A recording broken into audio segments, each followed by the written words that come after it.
अस्सलाम वालेकुम dear student.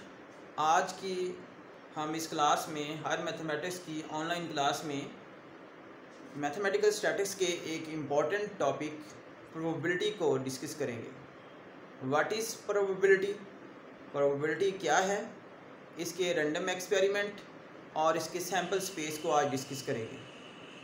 तो आज की इस क्लास में हम प्रोबेबिलिटी के दो टाइप्स लेंगे। एक हमारे पास प्रोबेबिलिटी होती है क्लासिकल अप्रोच थ्योरी और एक हमारे पास स्टैटिस्टिकल अप्रोच। तो आज की इस क्लास में हम जो हमारे पास क्लासिकल अप्रोच थ्योरी है इसको डिस्कस करेंगे। बेसिकली जो हमारे पास प्रोबेबिलिटी है असल में ये एक हमारे पास मैथमेटिकल रिज़ल्ट हैं, या हम ये कह सकते हैं कि ये हमारे पास मैथमेटिकल रिज़ल्ट को फाइंड करने का एक मेथड है। ठीक है, तो जो हमारे पास क्लासिकल अप्रोच थ्योरी है इसको हम किसी इवेंट के ज़रिए फाइंड करेंगे, यानी कि किसी सैम्पल स्पेस को लेंगे और उस सैम्पल स्पेस के जो रिज़ल्ट होंगे उस रिज़ल्ट के ऊपर हम बात करेंगे और उन्हीं रिज़ल्ट को हम प्रोबेबिलिटी से फाइंड करेंगे और इसी प्रोबेबिलिटी को हम क्लासिकल अप्रोच थ्योरी बोलते हैं। तो सबसे पहले हम देखते हैं कि जो हमारे पास प्रोबेबिलिटी की डेफिनेशन क्या है, प्रोबेबिलिटी के जो रैंडम एक्सपेरिमेंट क्या है और उसके सैम्पल स्पेस क्या है।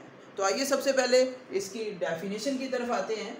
The numerical evaluation of chance that a particular event word occur is called probability.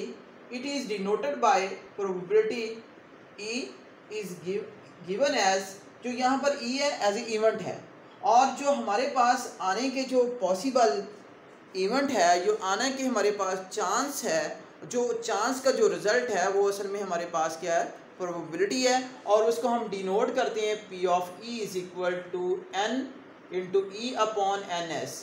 जो NE है ये हमारे पास number of elements in sample space, और जो NS है ये number of elements in event, यानी कि इसको हम NS से डिनोट करते हैं।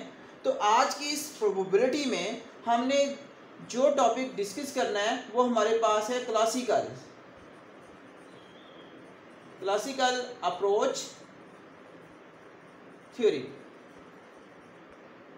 और जो हमारे पास स्टैटिस्टिकल अप्रोच थ्योरी होती है वो हमारे पास कोई एक ऐसा डाटा जो हम किसी भी जगह से जो डाटा इकट्ठा करते हैं तो उसके लिए हम जो स्टैटिस्टिकल अप्रोच का यूज़ करते हैं। लेकिन हम जब किसी सैंपल से या किसी इवेंट से जो भी हम डाटा लेते हैं उसके लिए जो हम मैथमेटिकली रिज़ल्ट को फाइंड करते हैं उसके लिए हम क्लासिकल अप्रोच थ्योरी का यूज़ करते हैं। सपोज स्टूडेंट हमारे पास कोई एक सेट है, सपोज 1 2 3 4 5 6, ये मैंने एक डाइस लिया है, एक डाइस यानी कि एक लूडो जो हम खेलते हैं उसमें टोटल इवेंट जो है वो हमारे पास कितने हैं, 6 हैं। तो अगर हमसे ये पूछ लिया जाए, इसका रिज़ल्ट कुछ इस तरह हमसे पूछ लिया जाए कि इसमें ये बताएं कि जिनका मल्टीपल 3 है तो वो कौन से इवेंट है, तो यहाँ से हमारे पास 3 और क्या है, 6 है, और इनको हम क्या बोलते हैं, इसको प्रोबेबिलिटी ऑफ ए का नाम हम दे देते हैं। और इसी तरह जो हमारे पास NS है, जो हमारे पास इसके टोटल आउटकम है वो हमारे पास क्या है, 6 है। तो जब हम इसका रिज़ल्ट फाइंड करते हैं प्रोबेबिलिटी ऑफ ए, इसको NA अपॉन हम NS लिख देते हैं, इसको हम NA का नाम देते हैं, ये वाली जो है हमारे पास NA इक्वल टू 2, तो ये हमारे पास 2/6 इक्वल टू 1/3, तो ये वो जला रिज़ल्ट है, इसको हम क्लासिकल अप्रोच थ्योरी बोलते हैं।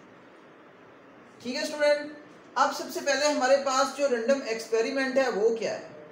रैंडम एक्सपेरिमेंट हमारे पास मोर देन वन आउटकम को बोलते हैं, यानी कि एक से ज़्यादा जो आउटकम हो उसको हम रैंडम एक्सपेरिमेंट में लेते हैं, और रैंडम एक्सपेरिमेंट के में कोई प्रोडक्शन नहीं होती, नो प्रोडक्शन, यानी कि उसके बारे में हम पहले से ये नहीं बता सकते कि इसमें आने के चांस क्या है।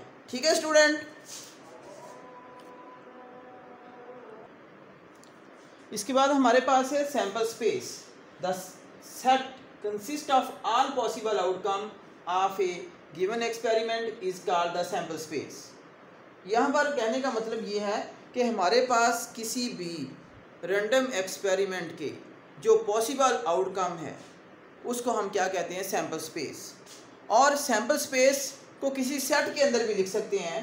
फॉर एग्जांपल हमारे पास अगर कोई कॉन्स है, उसको टॉस करते हैं, सिक्का, अगर हम उसको टॉस करते हैं, 2 कॉन्स को टॉस करते हैं तो उसमें आने की जो पॉसिबिलिटी है वो हमारे पास क्या हो सकती है, head head, head tail, tail head और टेल टेल।